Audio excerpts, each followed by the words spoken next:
am joined by the one and only Sam Jimenez. Did I get that right? That's right. Sweet. I almost know what I'm saying. Don't tell anybody, Sam. How you doing today, man? Yeah, I'm doing pretty good. That's good, man. So I'm freelancing right now, so I'm doing a little freelance gig from the side. So we moved down a little bit later tonight than what we originally planned on. I just kind of wanted to say sorry about that, but yeah, I hope you understand. Yeah, absolutely, no worries. Yeah. So you're drawing or you're writing? Like, what's your role in this comic? So I'm co-writing it with Mickey. This was something that we both collaborated on and then started writing together. So, like, are you the one doing the physical scripting, or are you just bouncing ideas off each other and you're kind of doing it together? No, we're doing it together. Both Mickey and I are like going back and forth. Like we'll do like sometimes we'll do like one page together, and then another time we'll be like, "Hey, I'm gonna take on this page. Do you want to do like the next one?" And be like, "Oh yeah, sure." And then we'll go back and forth.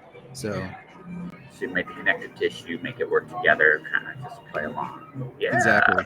that's cool. So it's like you're kind of like you're like co-composers in a band almost. Yeah, something like that. Yeah. So sometimes you come in with your conductor stick going dun dun dun dun dun dun dun dun, and he'll come to the finish going dun dun dun dun dun dun dun dun dun. Yeah, Exactly. yeah, that's right. And points to anyone who gets that reference. Right, just sit there. Sam got that reference. I know he did.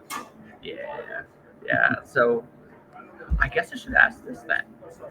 You started off kind of like doing as a like is this your first project, or is this like something you like comics been something you've been regularly doing? So Mickey and I, we went to high school together, and we've just kind of been like collaborating on different projects for I don't know, like 12 years, maybe. Yeah, 13 years, something like that.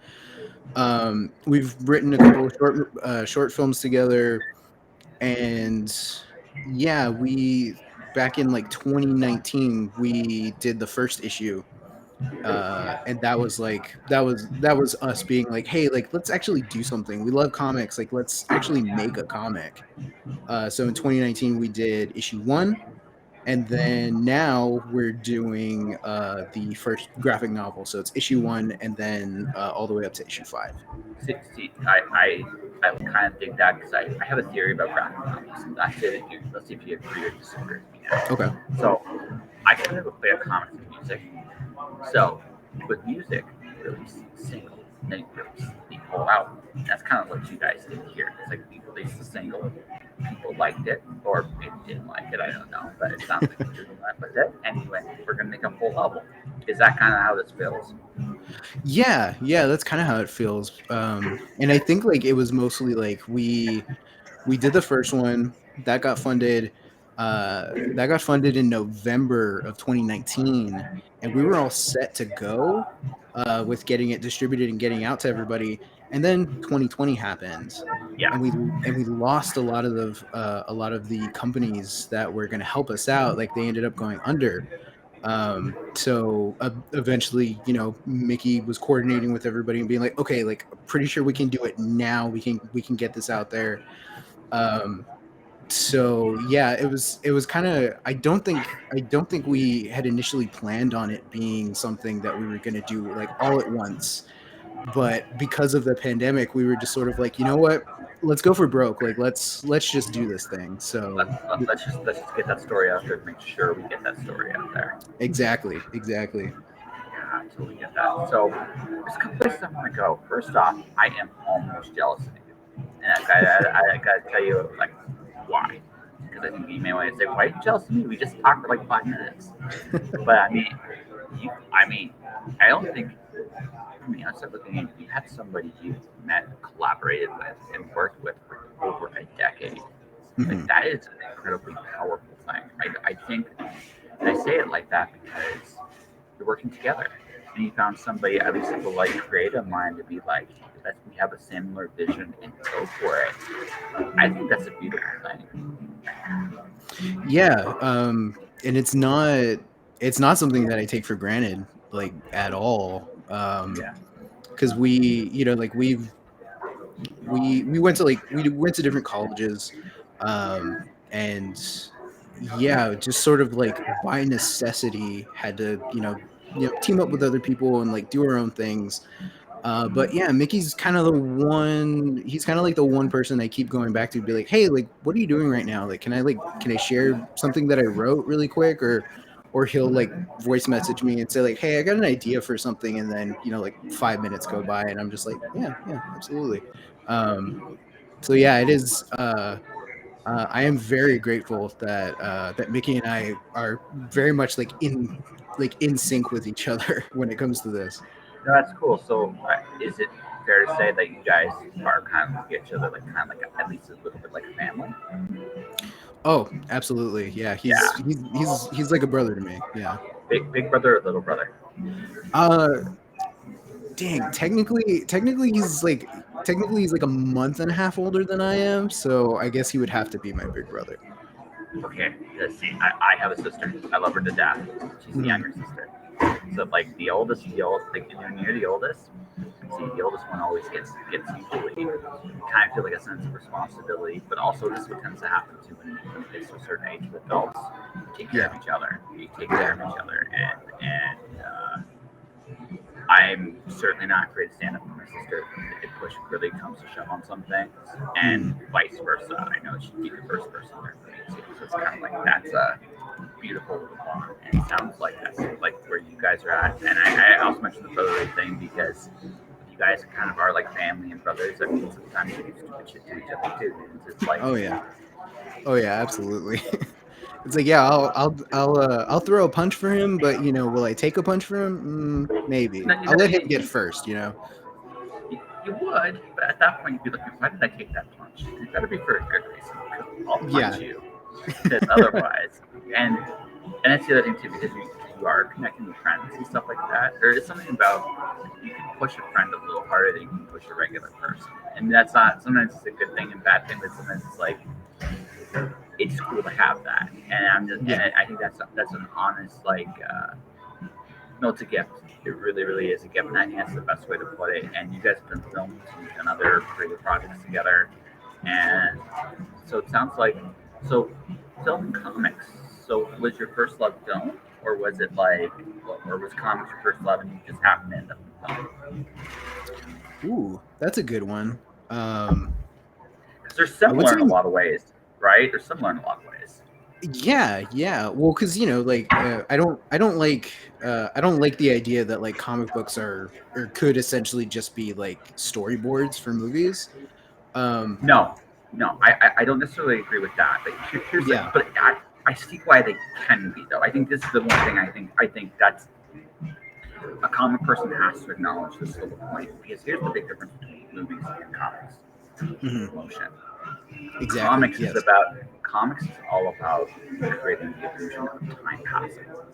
Yeah. Right? That's the story beats of comics, and that's why it's not quite like a screenplay because those moments can be very jagged and very very different and real. You can have in the same comic a really fast-paced adventure and a really slow moment at the same time. Now, movies Hmm. can do this kind of the same thing, but movies take its motion for granted, and that's the difference between the two.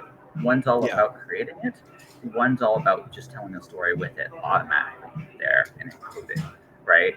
Hmm. Like, and I guess the best example, if you want to a common example, the Joker's pencil trick in The Dark Knight is just a moment in a movie. But in a Right. Right. comic script would actually be a page or two of setup, and the ending would be the punchline.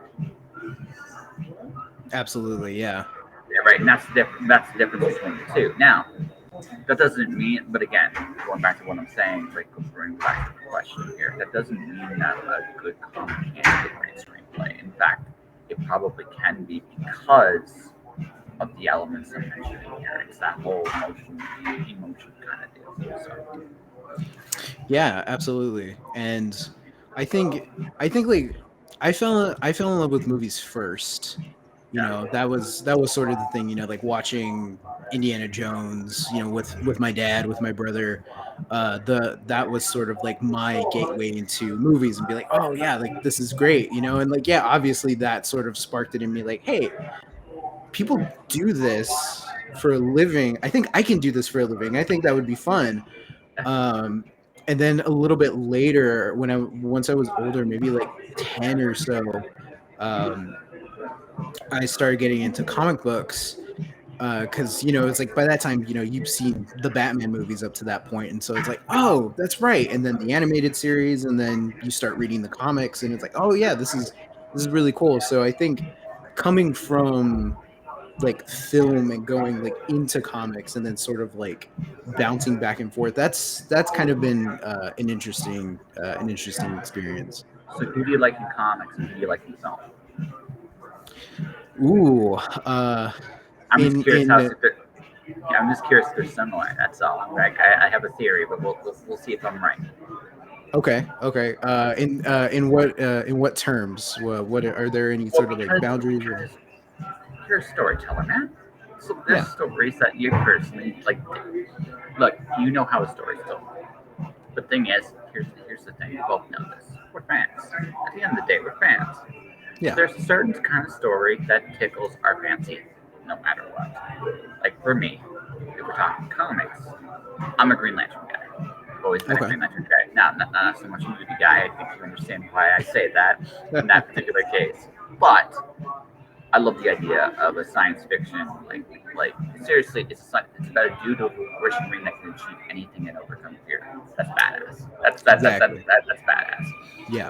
right? So that overcoming fear is a big part. Like I dig that. I know where the story is, where the story goes. I'm in. Another example for me is Teenage Mutant Ninja Turtles. But that's because I'm still a 12 at heart, and I'm like, you know what? I'm in. I don't care. I just don't. Like, I know it's not for me, really. It is kind of for me, but at the same time, it's like, you know what I mean, right? It's like, I don't care. I'm in. Like, I'm just in, right? You know. Absolutely. Yeah. Yeah. So what about you, man? Uh See, yeah. Okay. So like I not gonna lie, I dig the Marvel movies.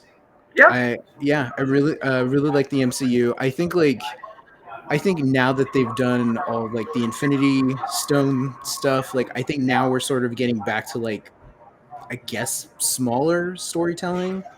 Um, and then yeah, I mean, I was a big fan of like the Netflix shows that they did. I loved Daredevil, Jessica Jones, like that was really cool. Uh, DC, it was interesting because I grew up with DC, so like watching like the Batman show, the Superman series, Justice League, all that, and then kind of going after Christopher Nolan and The Dark Knight. Like after that, DC kind of started like dropping off for me in terms of the movies. I think kind of because like they had lost like some fun from me. I think they were going like overtly serious, and I could still enjoy it. And I enjoyed a lot of what was in those movies, but I think like on the whole, started kind of leaning towards Marvel, in a way. So, okay, so I have a theory about this. So I'm gonna tell you Okay. where I am with Marvel because I think it's fair.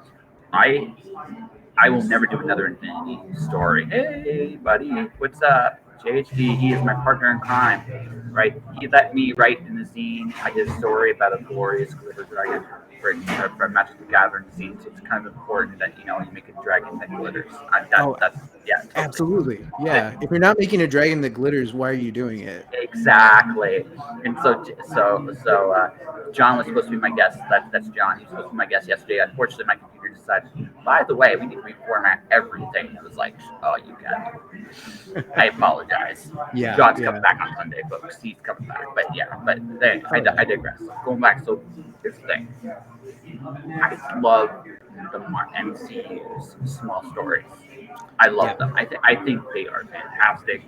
So my favorites are overall um, Captain America. I think I love that trilogy. Yeah. I can see why some people didn't like Civil War. Like that's fair. Civil War is kind of its own animal. The A little first bit. two Yeah. are so good. They are Yeah. so good. I love the I like the Black Panther movie, but I'm not going to comment on it as a series because I don't think that's fair because of everything that's happened there. But the first movie is amazing. Like, Yeah. wow, right? I love Thor. I think Thor War is awesome. I love this. Oh yeah. I love that of all the characters in the original three, he's the one that can stick around because just who he is. It just Yeah. fits, right? So there's that. I love Guardians of the Galaxy because if I'm not gonna get me a good Star Wars, I'll get the next best thing, which is what Guardians of the Galaxy kind of is. Absolutely, yeah. Right? So they do all these little stories very, very well. I just think for me, I would never do another Avengers movie. I just think because all the investment taken to get like Infinity War, if you look at it as a culmination, it's amazing. But if you look Right, at it as right. a singular movie, it's terrible because if you're trying to get someone new into that movie, they're lost. And this is, by the way, again, this is by design. I'm not going to say like this is one of those situations where this was for all the fans that had invested in all these other movies, and Right, right. that's a fair, I think that's fair game. Like that's totally fair. And Avengers Endgame was what a love letter to the first phase, like that full phase of Marvel. Mhm, What a love mhm. letter that is, and I think it's fantastic. But it was also 22 movies. I don't want to do that again. Like that's just where I'm at with it, Yeah. right? But to anyone listening or watching this, if you want to do another ride like that and they do it and it's really cool, go nuts, right? These movies are meant to be Absolutely. fun. These movies are meant to be fun, and that's it. And you want to talk about the difference between Marvel and DC. Okay, I also have a soft spot for Ant-Man. It's like this fun. I love the when he tells the story how he meets all these people, how everybody just is in his voice. Yeah, It yeah. gets me every time. It gets me every time. It's because I can see it, and I can also tell that the actors and actresses doing this are Mhm. having a hell of a lot of fun with this. Right? Absolutely, yeah. You can see it. Like they're just like, wait, what? You're paying me to? Oh, I'm in. I don't care. Like you can say whatever the hell you want.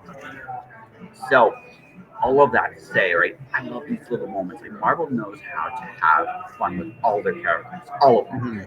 Mhm, They mhm. all feel just different enough that quite they don't quite feel like a formulaic most of the time. Sometimes like you feel Marvel misses on that a little bit with being a little too formula, but they know Yeah. what they're doing. But they know what they are doing. And again, this is me nitpicking. This isn't even me being like, this is terrible. It's not. These are all really fun flicks designed to be really fun. Mhm. DC, okay, Batman should be a darker character, but Shazam shouldn't be. Superman shouldn't be. Yeah. Green Lantern, I mean, I made fun of it, but here's the thing: if they did the Green Lantern with Marvel did with Captain America, it would have worked. It It would would have have did. worked, yeah. Yeah, it would work. It would work.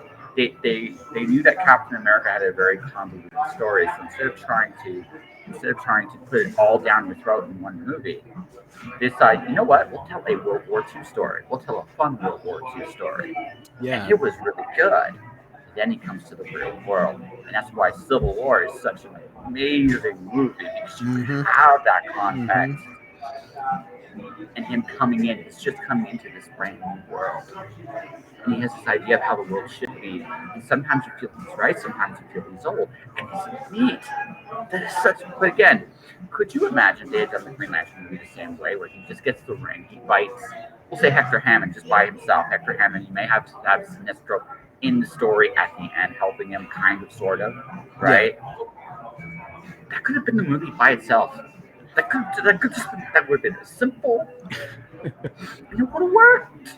Yeah, yeah, it would have worked. Like I think part of the thing I think is sort of like you have these characters who have, 50 plus years of comic book history. You're trying to appease the fans, and then you're also trying to get the new fans, Yeah, and general audiences in. And it's like, okay, yeah, I get that. You want to take, so yeah, you're gonna want to take like the biggest Green Lantern story, right? You're gonna want to take Parallax. But then it's like, okay, but you're kind of missing the point, like the point isn't that, like it's all these like cosmic beings and stuff. It's the fact that this guy is almost incorruptible, or if he's not incorruptible, then he has the potential and the will to just keep fighting a little bit longer. That's what makes Green Lantern such a great character. yeah, um exactly. And it doesn't matter which one you go with, by the way. Although on a small personal note, Mhm. My opinion is if they ever do another Green Lantern, John Stewart is the Mike. That's my opinion on that one. Absolutely, yes. Yeah, Yeah, John Stewart's. I'd be okay with Joe. I'd also be okay with Simon and Jessica as a buddy. I think that would they should be the TV show. That's my opinion. They should be the TV show. absolutely. If Yeah. if they do a show, let it be them. That'd be rad as But if hell. it's the movie, John. Have John. it be John because John is Yes. the epitome of ultimate badass with the ring, like legitimately. And if you want to talk about incorruptible, all the bad shit he goes through, and Mhm. that's a badass man. That's just you're right, Hell yeah. right. So like I said, it's right there. And going back to Captain America, he's got so many badass stories that they could Mhm. have told. And I think that's the cool thing too. They left things on the table. If they ever want to go back and do something fun once in a while, they could, Exactly. which I think is really cool. But they let his story breathe, and that's the way Mhm. it works, right? I still think individually, Civil War is the best Marvel movie. Okay. Yeah, I can get behind that. Yeah, yeah. Now there are others. Black Panther's in that running. I think the first Right. Guardians in that running. Mhm. I think there's another one I'm thinking about. I think you could make the argument for the last Spider-Man movie too for that. Okay, I think you can make that Absolutely. argument. Yeah. But but okay, so it's a pretty short fucking list of really good movies from Marvel, right? Right? That's right. They did such a really good job with it. It was like Civil War was almost a letdown, except that in my opinion should have really been Avengers 2. That really should have Mm. just been Avengers 2. It's like screw Ultron, just Avengers 2. That's just Yeah. my opinion. That's just my opinion on that one. Um, but yeah, the thing, they're fun. All the Marvel movies, there's a bunch I did not mention because again, they're not all for me. That's the other thing, cool thing Right. too, right? They're not all for me. I'm not as crazy about the Captain Marvel movie. I'm just not. It's just not my thing, Yeah. right? I'm not crazy about like. I would think I'd be crazy about Doctor Strange, but okay. So this is my opinion, right? This might be Mhm. an unpopular one. Neo from the Matrix is a better version of Doctor Strange than Doctor Strange is. Ooh. Okay. I hadn't heard that one before. I can see that. Yeah. No, I just my opinion. I mean, you look at him he's manipulating reality around him and doing really cool shit. Doctor Mhm. Strange manipulates reality and does really cool shit. Who's cooler? Yeah. It's kind of hard to argue with that. I mean, like maybe like not sure if we actually know, but it would be really cool if like the Wachowskis came out and said like, oh yeah, like totally, we're looking at like some Doctor Strange stuff when we were developing like that first Matrix. Like, yeah, I could see that. Yeah, but it's not that. It's not that. Like again, if you look at it from this power set concept, it's not Mhm. that different, right? If you're just about what they do. So, Yeah. so it's like okay, so let's have some fun with it then, right? So which one's cooler? Now that's just my opinion. There Right. are some people who would disagree with me vehemently, and you know what? That's cool. These movies aren't all for me. Again, if you're going to argue against my top four, I think you're wrong. That's just the way it is. Yeah. Okay, right now, number five in my opinion is Thor Ragnarok. That movie is awesome. That movie is just good, Oh yeah. Oh yeah. Absolutely. right? So like I said, I am an MCU guy. I love the MCU movies, and I wish DC had that same sense of fun. I think like Black Adam, the first Wonder Woman movie was really good. I thought Yeah. for what it was really good. The second one, I was like, oh, I can't. And it's Yeah. not the actress's fault. It's not. It's not. I don't think I can. It just was like that plot was indefensible. It was just Yeah. indefensible. Yeah, I like it did have its moments, but yeah, I think on the whole, I'm like, I feel like we maybe should have gone back to the drawing board on it. So Yeah, that's just so okay. So Shazam's fun. I think Shazam's yeah, a fun movie. I yeah, think Black Adam's going to be really cool. yeah. I'm real curious about that one. I want to see how they handle Yeah, his character. Yeah, I think I like for me like I'm very curious what they're going to do when they bring Black Adam and they have him meet Shazam. yeah, Because that's going to be very I think they should do it in a Shazam movie context because I actually think The Rock's got comedic chops to make Black Adam still be seriously a badass, but be okay at occasionally having like slipping on banana peel too. I think find a balance there, Yeah, right? yeah, 100%. Yeah, maybe only once in the movie, but that's totally fine, right? That it'll still be enough. Yeah. Yeah, exactly. No, it's it. Again, always say I think you're like I think what DC. I think the thing is DC's characters I think are better suited to kids concepts. I think DC, like the one thing DC does so much better than Marvel, is animated. They do animated stuff so well. Yeah, yeah, and, I and the agree. characters fit that so well too. Like I don't even think it's. I love. Okay, so I don't watch much modern television, but I love the Harley Quinn series. I think it's Yeah, awesome. It's wrong on all the right levels. Like it's an awesome little. It's an yeah. awesome. But I mean, you look at Batman the animated, all the Batman incarnations, the Justice League, this Unlimited, which is also really really good. I think Batman Beyond and Teen Titans are severely underrated. Right? Absolutely. Yeah. Right? They do animation so very well. I think what DC should honestly do, just lean into it even more. Screw it. Right? I mean, Hmm. you're better at this than everybody else. Be the best at it. Then be better than anybody that came before you. I mean, Disney classically. I mean, I don't know how old you are, but I grew up with like the DuckTales and the Darkwing Ducks and the Gummy Oh yeah, Bears. yeah, Yeah, yeah. Disney. Yeah, that's like the classic era of cartoon kids, the way back in the era.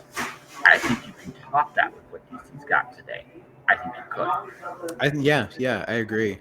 And I know. So they did. I think they're starting a new animated, like a new animated universe.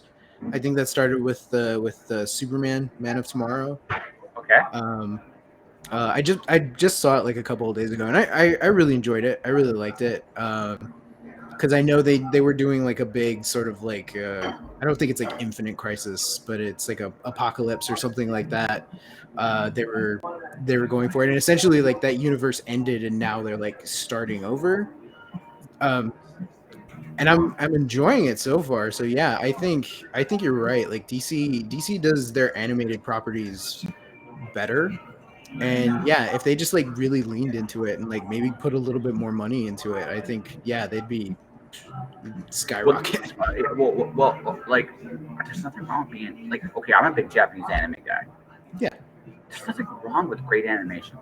I think it's an No. amazing. I think it's in some ways it's better than live action because you can do Yeah. more in animation than you can in live action, Yeah. right?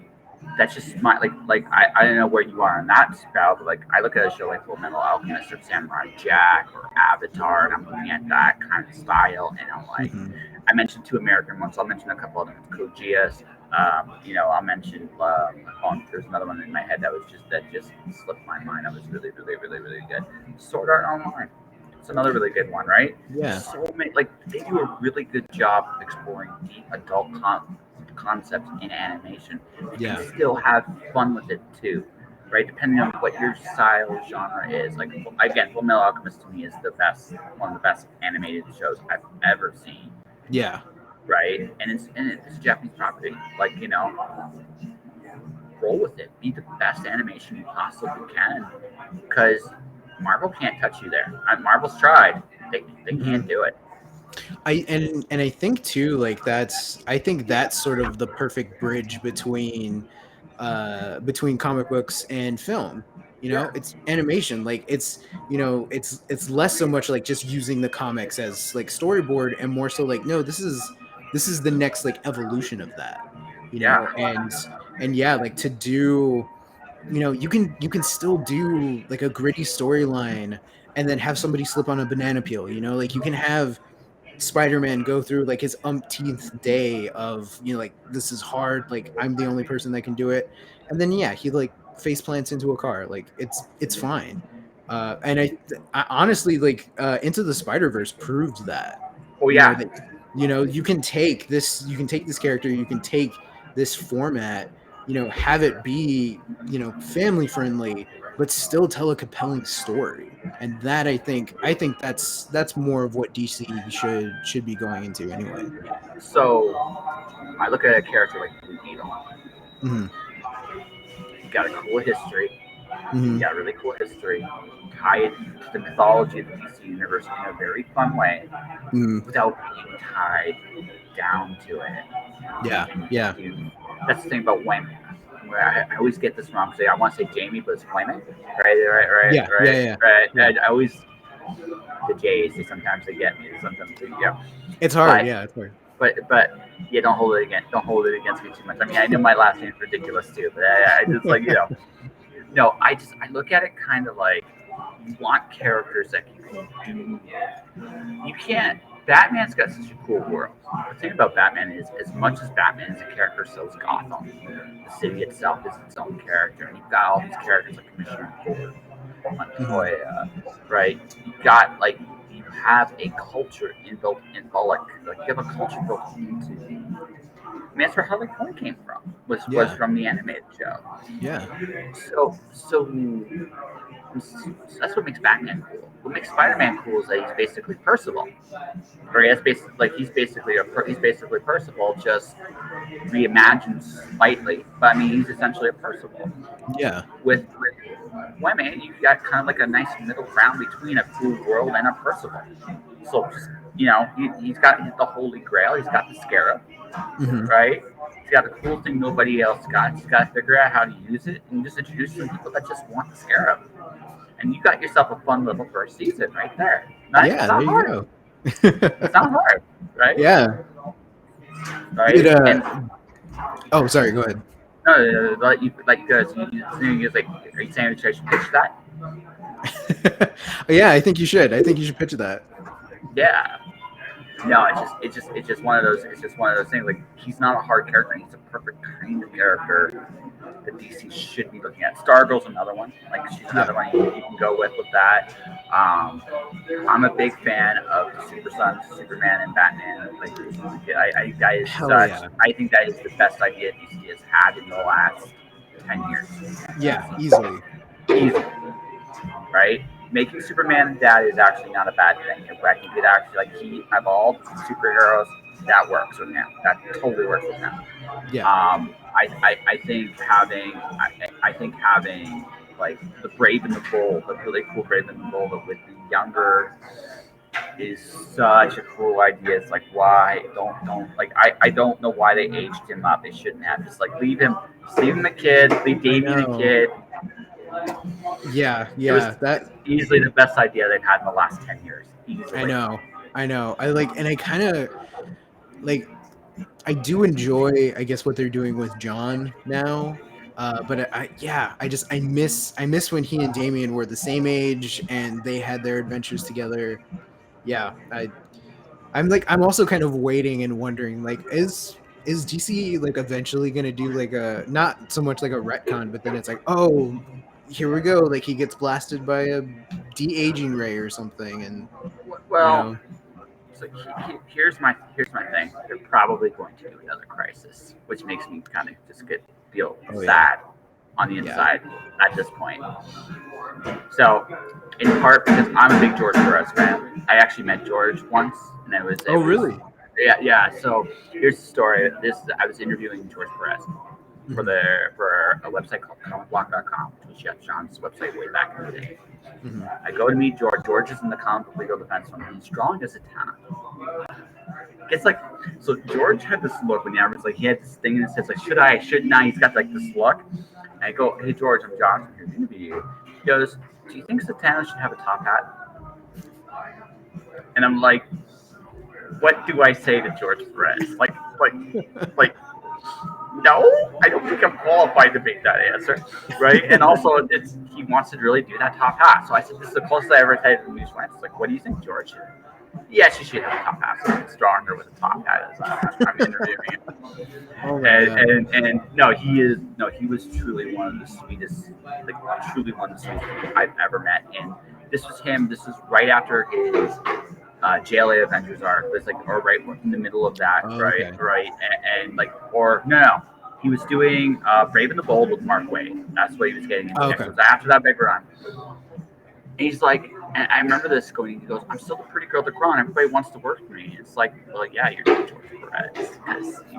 rock, and you really, really do. Yeah. I got his last book, like Sirens, like for Boom. I didn't care how. Yeah, well, I was like, I don't care how long this takes you to finish it. You're George freaking Perez. I don't care. Yeah. Just take my money. I don't care. Yeah. That's my joy. So when he passed, I actually drew my own version of Satana. It's not anywhere near as good. It's like, right, you know. But I mean, you know, like compared to George, you know, it's like that's, you know, he was a master, you know, so it's like it's a lovely tribute, I'm sure. Yeah, no, that's the best thing I could do. It's like, you know what? That was my experience with George Perez. Other people were much closer to him than I was, but that was mine, and that was the experience he gave me in the very short time I interacted with him. Yeah. But here's the thing: if you look at the great DC stories from the '80s on, Teen Titans, and then Marvel, Crisis on Infinite Earths, and then Marvel, Wonder Woman, him, right? He did a Superman run that was kind of fun too, and then he went and did Avengers with Kurt Busiek. I mean, this guy has shaped like modern superhero comics, and DC in particular owes a lot of this really good lore to George. Yeah. Why the fuck would you try to do another Crisis? You got the best one you're ever going to do. Yeah. By the way, also credit should go to Mark Wolfman too, because Wolfman is the freaking man, right? Absolutely. But that all said, you had that, and they told you the best stories that you're ever going to tell. I don't want another Crisis. Just no Crisis. Yeah. Just, do you know what? Go to another Earth. Call it Earth 2005. I don't care. Just. I don't need the Crisis to reboot. Just give me another Earth, right? Yeah. Keep the other Earth around. Why not? And once a year, you go back and tell a story in that other Earth because fuck it, right? Yeah. There you go. There you go. See, I think you're pitching to DC right now, right? I am. I probably should be. I should be. Yeah. It makes sense though, right? Yeah. Yeah. It absolutely does. Yeah. So I mean, it's just like one of those things. Like, don't try to change it. Don't try. Like, tell a great story, and just tell your good stories. And if people still want to tell more of those stories, then do it. And if your continuity makes it that you can't do it regularly, then just make it special. Like Super Sons, you know what? They should do a Super Sun story every year, like an annual. Yeah. Because you know what? Really fun. You take your money every year, right? Absolutely, it would. Yeah. Yeah, it's like just shut up. I don't care. Once a year you get like a giant special little story based on a character you love. And for the rest of the year, they can tell the new stories they want to tell. That seems like a smart way of doing business. I don't know. Maybe I'm just being dumb here, but I look at it. It's like my audience really likes this. It's like Marvel with the movies. My audience really likes this. Like okay, Thor getting tasered on Earth. The first movie is hilarious. Have you noticed he's been dealing with electricity issues ever since? Oh yeah. Because they know the audience. Like they like it when he gets his ass kicked or gets humbled in some way. Exactly. Yeah. Movie, right? That's what makes Thor appealing. He's just arrogant enough, like you like him, but he's just arrogant enough that every once in a while he has it coming, and it's hilarious when he gets it. Exactly. So they always build that way. They always build that way with him. So just like, okay, and it's like same with all the other, like again, you're doing a service.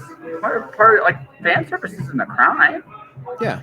Right. I mean, it can't be your whole story, but yeah. But you can do little nods, and people aren't going to care that much. You know. Yeah. Makes sense. Yeah.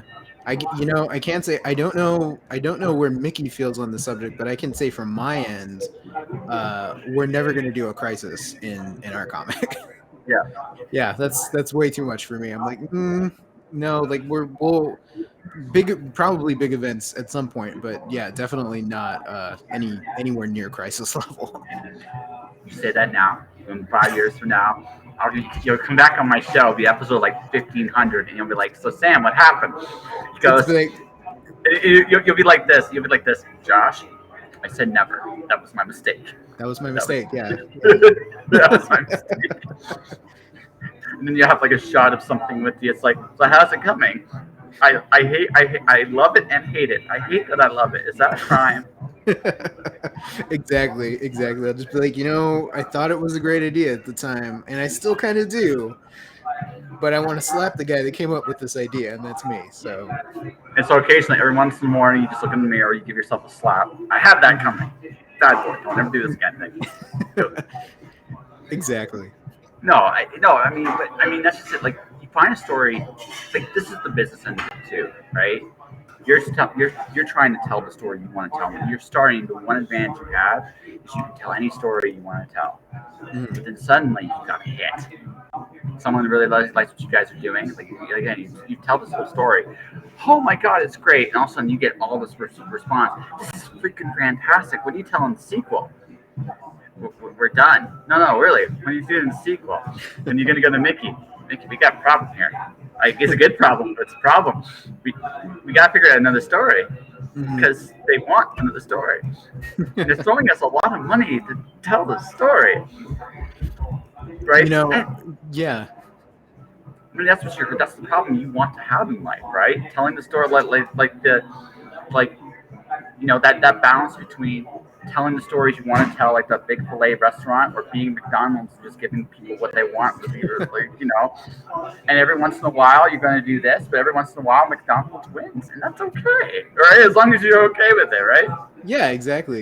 And it's like, it's like you said, it's a problem, but it's the best kind of problem to have. It's like, one, people absolutely loving our stuff and being like, hey, like, we want more. We constantly we want this on the regular. I'll be like, okay, cool.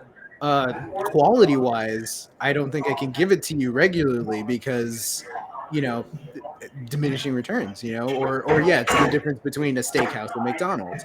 Um, but yeah, I know for a fact we have at least two more arcs planned out for this. So that's at least like 15 issues in total. And yeah, it's just a matter of like, if enough people like it, if enough people love these first 5 issues, uh, and when we come back and do this again, hopefully we'll have an entirely huge audience that'll help us get there. Also, we're trying to get into comic book stores too, and hopefully get like some kind of publisher or something. So who knows, maybe when we jump on episode 500, and they'll be like, hey, we're repped by such and such comics now, and yeah, we're in comic book stores all over America. It's like this. I'm no longer Sam Jimenez. I'm Samuel, and I run Image now. And big giant cigar, big evil, like obnoxious shades. Like, Oh god. you're going all evil. It's like, I am. It's like, what happened to you, man? It's like the fame, man. The Fame. fame. Got just totally got. Well, going back, so I'm going to ask a serious question, then we're going to go down this hole because this is fun, and I think you're having a blast with this. Mhm. Ooh, hang on. I lost you for a second. Yeah, I can't hear you. Can you hear me? Okay. I cannot hear you at all. Let's see. Uh,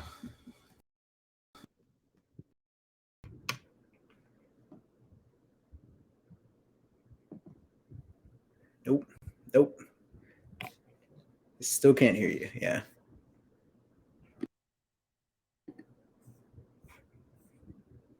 Okay.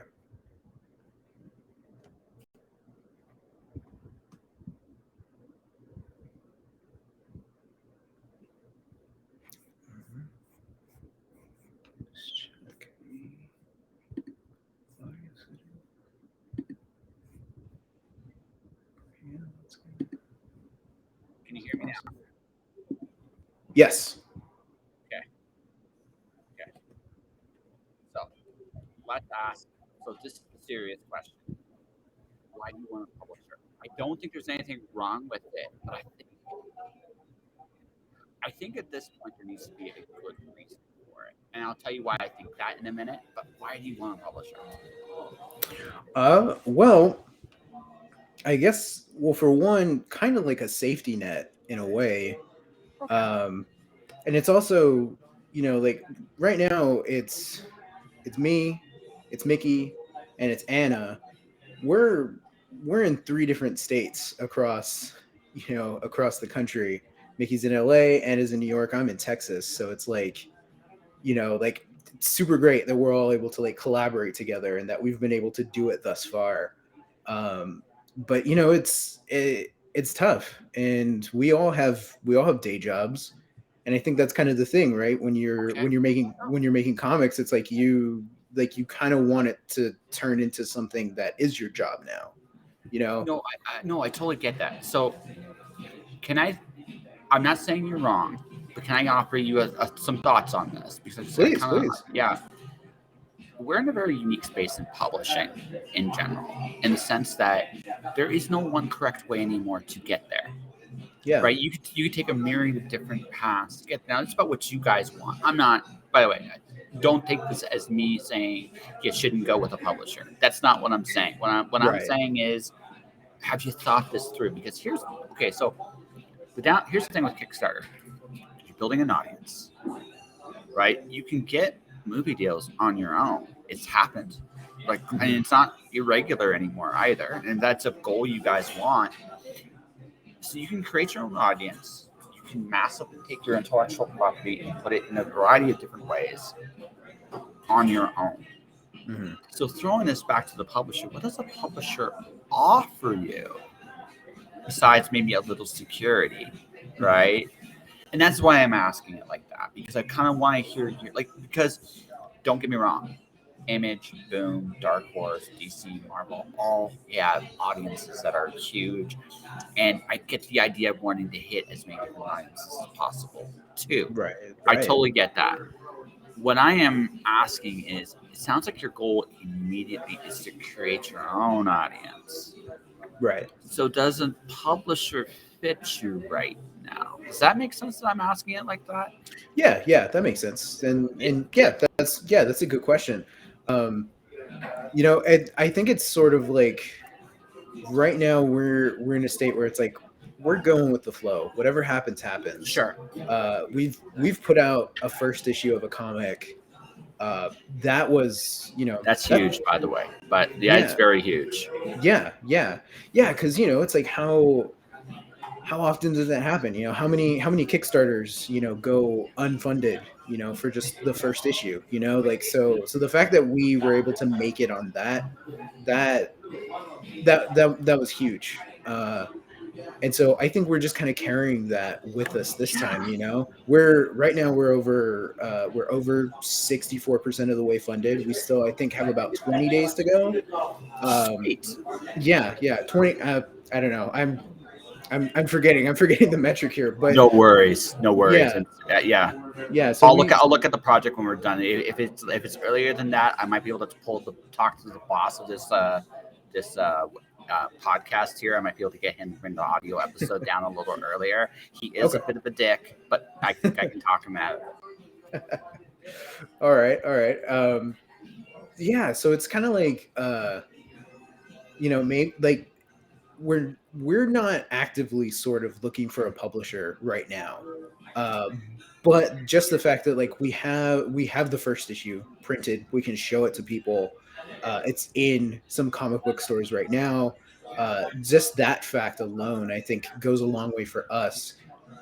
I think our goal right now: get this funded. Get this funded. Let's get it made. Let's get all 5 issues in the book, in the physical, and then have that. So then, if we decide to go to a publisher, be like, hey, we did this Yeah. through Kickstarter by ourselves, that, and so that right there will show them like we have the built-in audience already.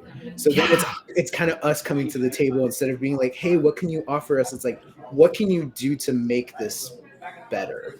No, I totally get it. I want to ask like that because I think this is one of the a lot of creatives are still caught in the trap of okay, I want to get a publisher for the sake of getting a publisher. And I'm not saying, by the way, and again, I want to reiterate this enough. There's no one correct way of doing this anymore. But that's the important thing to understand. There is no one correct way to do this anymore. There's a lot of different ways to do this now. So sometimes the publisher is the right way to go. Absolutely. Like, you know what? They have the audience. They've built in, like, I'm a big fan of, like, Boom's Kids line. I love their kids line.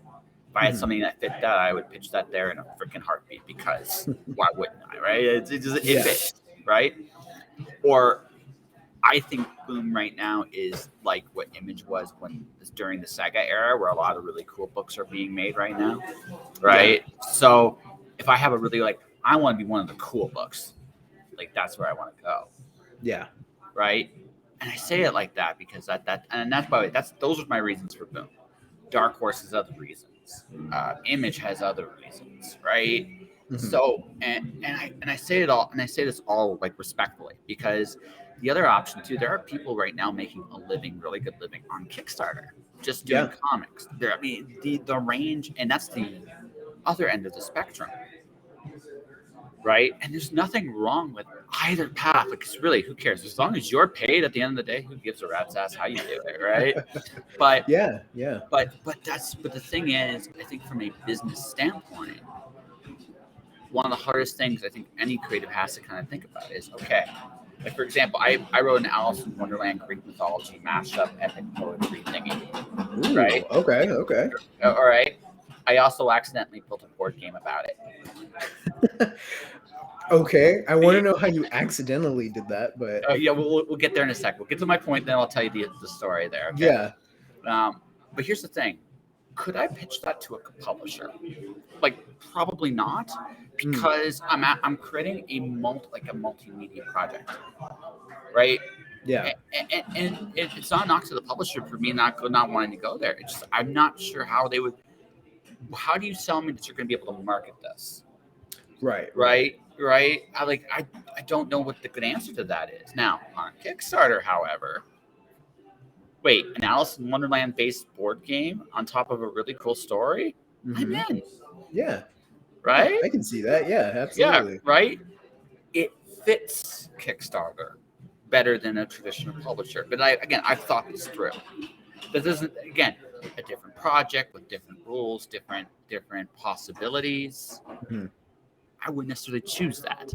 You know what I mean? But But in this particular case, I'm like, well, there's game rights. Then there's game rights. There's other rights I'm playing with here. So I'm being able to sell this in a I'm thinking like a businessman a little bit. It's like, I can sell this in a multitude of different ways. Is a publisher going to let me do that? Yeah. Right. Yeah. And this is a legitimate question I have to ask. Right now, in this particular case, that's not what you guys are asking, but that's what I mean. Like, there's no right or wrong way to do it anymore. It's just about finding the best way to take a project of yours and doing it. Does that make sense? What I mean by that? Yeah. No, that makes sense. And it's also, I think it's something that maybe gets like brushed over in initial conversations, but also it's like, who has the controlling stake at the end of the day? Yeah.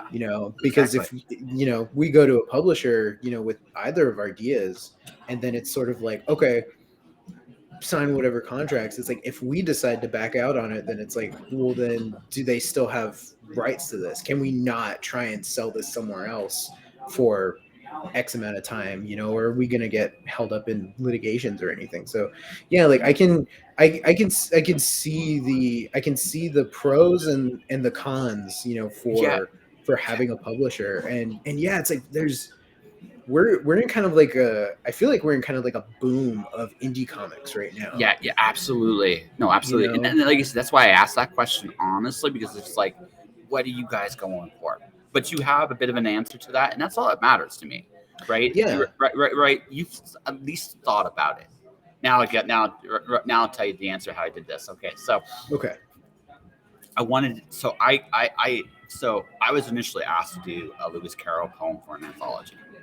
And while Okay. I was doing it with Lewis, thinking, what the hell was I going to say about Lewis Carroll that's never been said before? Good luck with that, by the way. That's almost impossible, Yeah. right? I go to a bar and I meet a girl with a Gorgon tattoo. I go to hit on her. She plays for the other team, but she's still a really cool person. We're still friends to this day. I asked her if I could base Medusa. I could put Medusa in Alice in Wonderland. I mean, that seems like doesn't seem like much of a no-brainer there. Can I? Well, Yeah. she's really great, by the way. So, Tether, thanks for being awesome. So then, along the way, I had this epiphany. Alice and Pandora are the same story, just at different points of it. But they're essentially the same story. Okay. I have my story now. Okay. So now Alice opens Pandora's box and gets a certain Cheshire friend inside her head.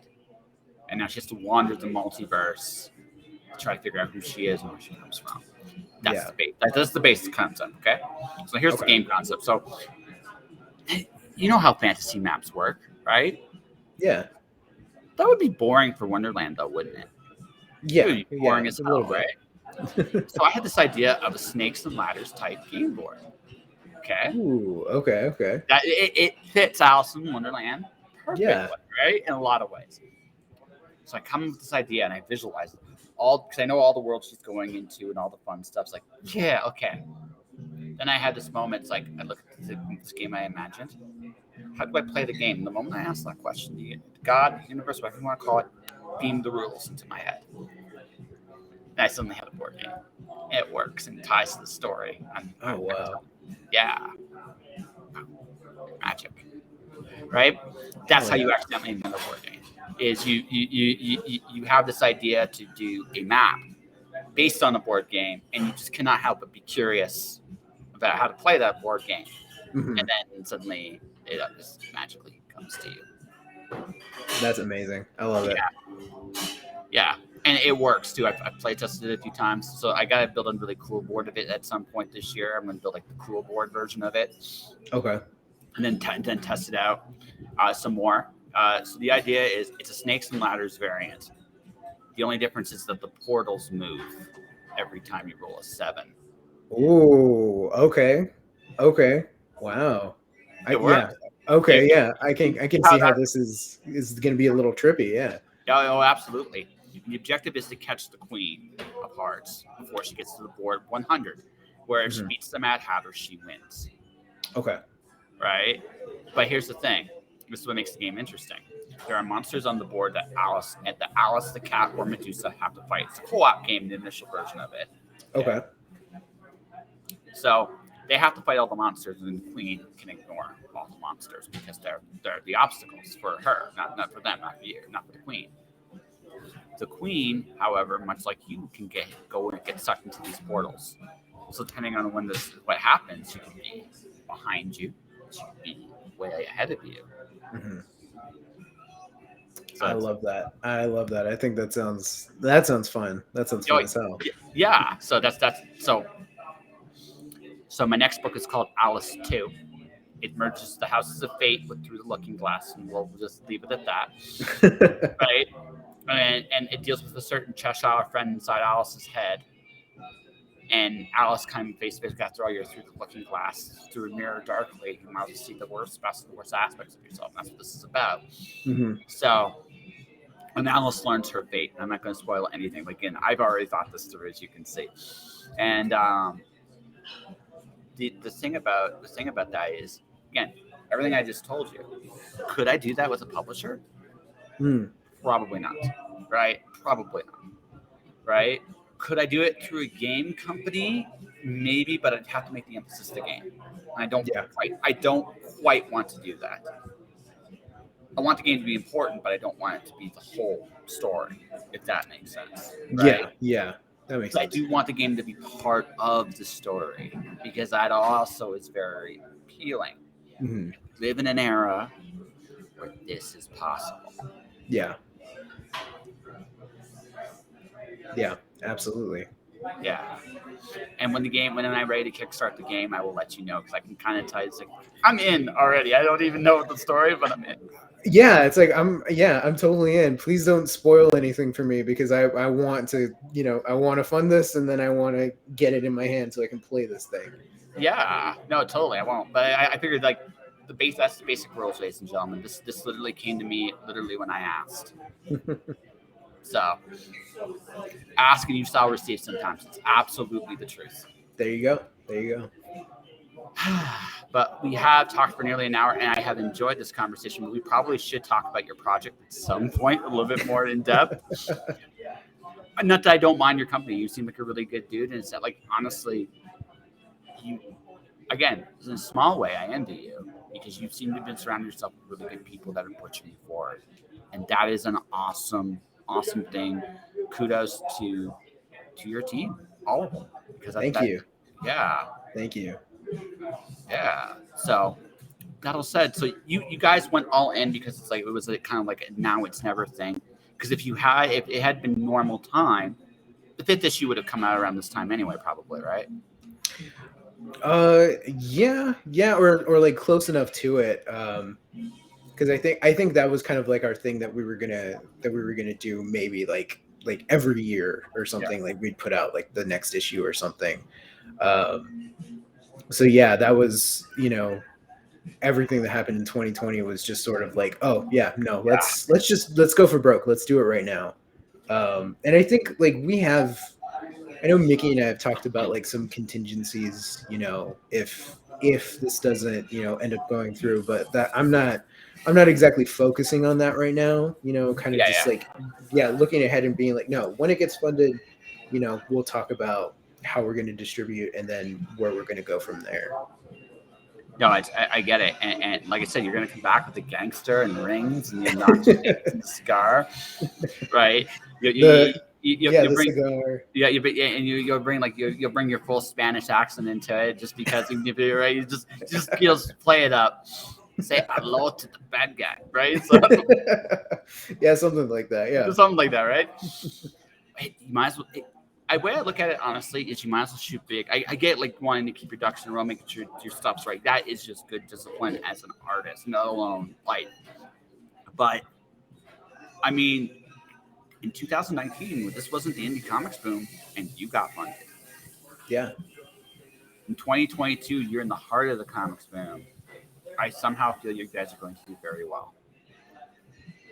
Thank you. Yeah, I do. Yeah, I do too.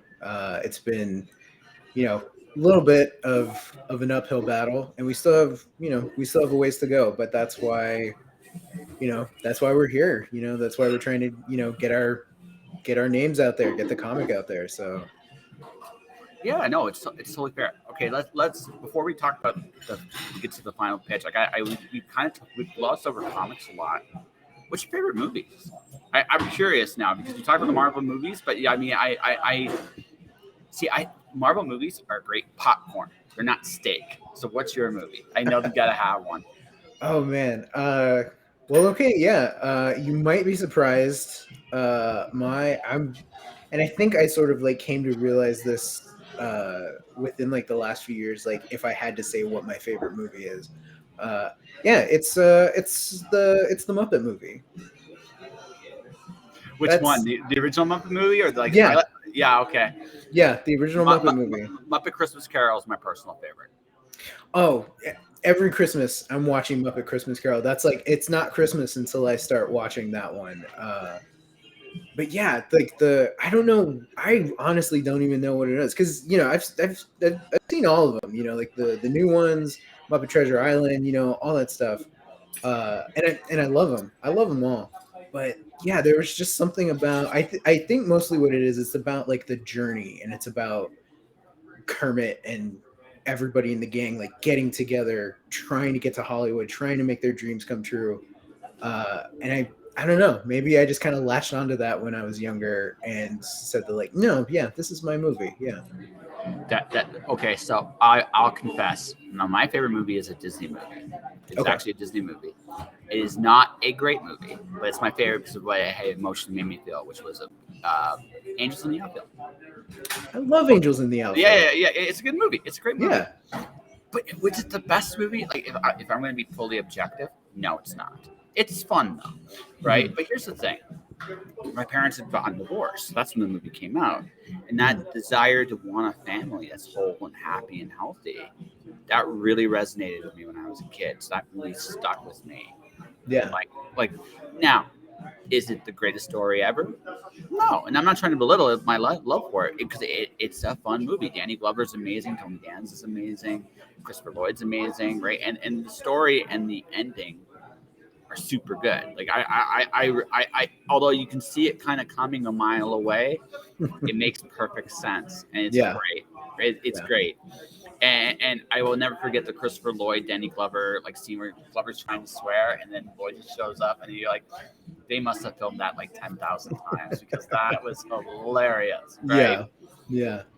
But yeah, no, like there are just movies that make you grab you by the heels, and okay, so and the Muppets are interesting in the sense is that they're the perfect amalgamation of what if a cartoon was real, Yeah. because there is so much to the imagination with all of those characters and how they move and interact. Because you know they're puppets, but Mhm. somewhere along the way, your disbelief gets completely suspended by all of them, Yeah. and they're doing things you don't necessarily like. They're not really doing those things, but your mind just fills those blanks in so beautifully. And they're great performances by great people doing great things. Mhm. Like there's reasons the Muppets are iconic. It really is. And the thing is that they're almost a perfect amalgamation of what a cartoon would what like when they try to make cartoons into the real world. Well, the Muppets are that. Like the Yeah. Muppets are that perfection, and everything else is just an imposter. Absolutely. 100% agree.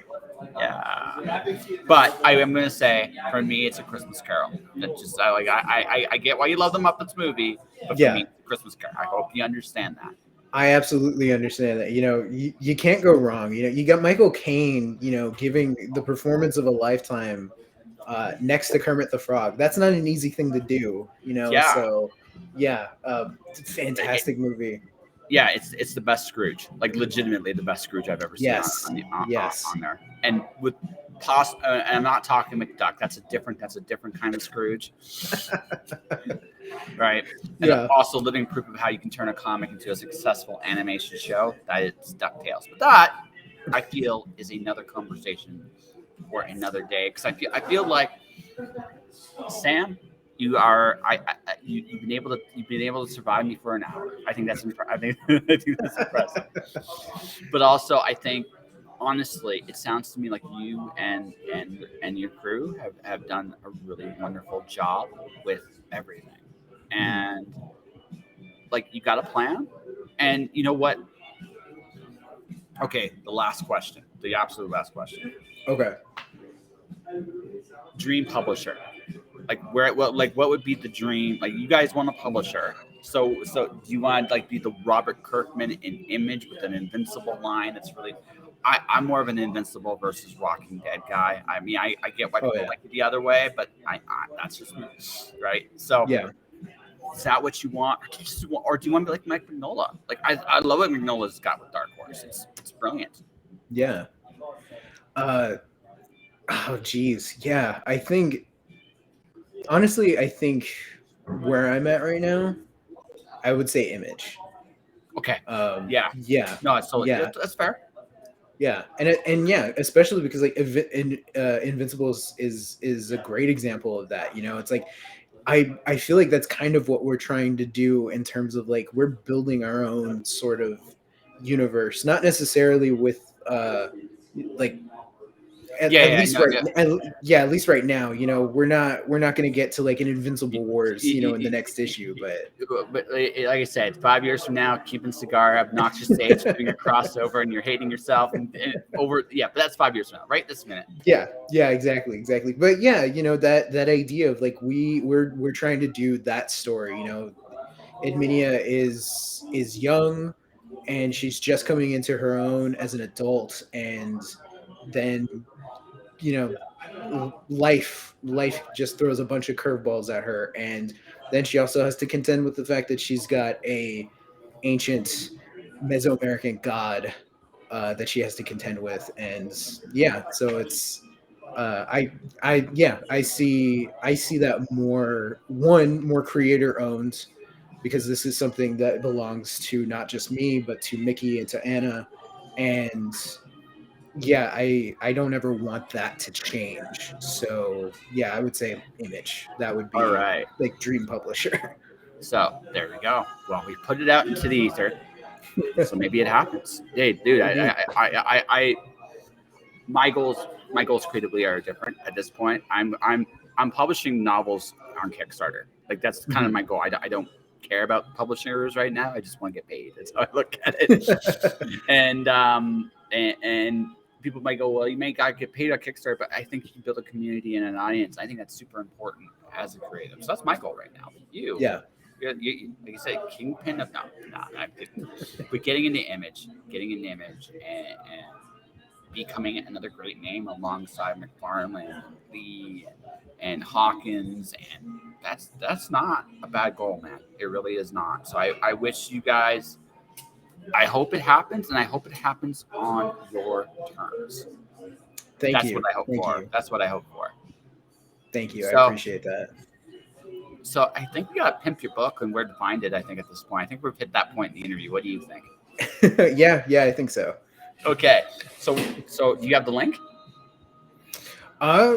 If you, so do you want, like, should I just like say it out here, or? Well, I actually want you to both send me the link. That way I can post that so people can go find it. And then you Sure. do your whole spiel. I know. We're trained professionals. I know that, Sam. Trained. Oh yeah, absolutely. You know, this is how we do it right now. Okay. There's right. the link. Yeah. So it is if you just go on Kickstarter, it is called Quetzalcoatl. That is the name of the Mesoamerican god that Adminia has to contend with. Our through line is that this is a story about family and heritage and a giant fucking feathered serpent. That's right. You're gonna kick that giant fucking feather serpent's ass. That's Exactly. Okay. So this is the project, ladies and gentlemen. Hold on, let's see if I got this right. Quetzalcoatl? Like, oh, I screwed up. It's Quetzalcoatl, yes, right? yes. Okay, Quetzalcoatl. That's right.